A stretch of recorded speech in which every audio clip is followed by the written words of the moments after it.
मैं एक गृह प्रवेश की पूजा में गया था और वहां पंडित जी पूजा करा रहे थे। पंडित जी ने सबको हवन में शामिल होने के लिए बुलाया और सबके सामने हवन सामग्री रख दी गई। पंडित जी मंत्र पढ़ते और कहते स्वाहा। लोग चुटकियों से हवन सामग्री लेकर अग्नि में डाल देते। घर के मालिक को स्वा कहते ही अग्नि में घी डालने की जिम्मेदारी सौंपी गई। हर व्यक्ति थोड़ी सामग्री डालता, इस आशंका में कि कहीं हवन खत्म होने से पहले ही सामग्री खत्म न हो जाए। गृह मालिक भी बूंद बूंद करके घी डाल रहे थे।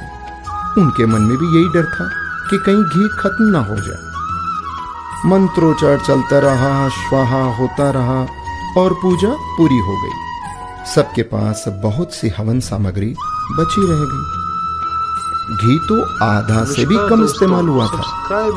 हवन पूरा होने के बाद पंडित जी ने कहा कि आप लोगों के पास जितनी सामग्री बची है उसे अग्नि में डाल दें। गृह स्वामी से भी उन्होंने कहा कि आप इस घी को भी कुंड में डाल दें। एक साथ बहुत सी हवन सामग्री अग्नि में डाल दी गई। सारा घी भी अग्नि के हवाले कर दिया गया। पूरा घर धुएं से भर गया। वहां बैठना मुश्किल हो गया। एक एक करके सभी कमरे से बाहर निकल गए।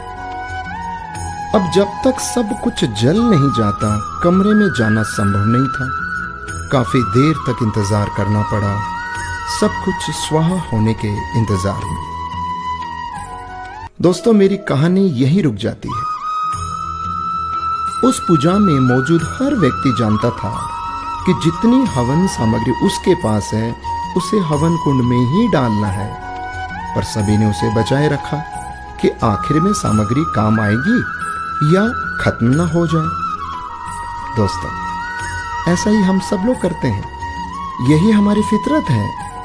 हम अंत के लिए बहुत कुछ बचाए रखते हैं, जो अंत में जमीन, जायदाद, प्रॉपर्टी, बैंक बैलेंस, रुपया, पैसा, फलाना ढिकाना, ये जो इस रूप के भीतर में सब यहीं पड़ा रह जाता है। जिंदगी की पूजा खत्म हो जाती है और हवन सामग्री बची रह जाती है। हम बचाने में इतने खो जाते हैं कि ये भी हम भूल जाते हैं कि सब कुछ होना हवन कुंड के हवाले ही तो है। उसे बचाकर क्या करना? बाद में तो सिर्फ धुआं ही होना है। संसार हवन कुंड है दोस्तों, और जीवन पूजा।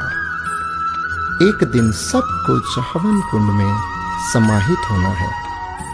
अच्छी पूजा वही है जिसमें हवन सामग्री का सही अनुपात में इस्तेमाल हो, न सामग्री खत्म हो न बची रह जाए। यही मैनेजमेंट करना है।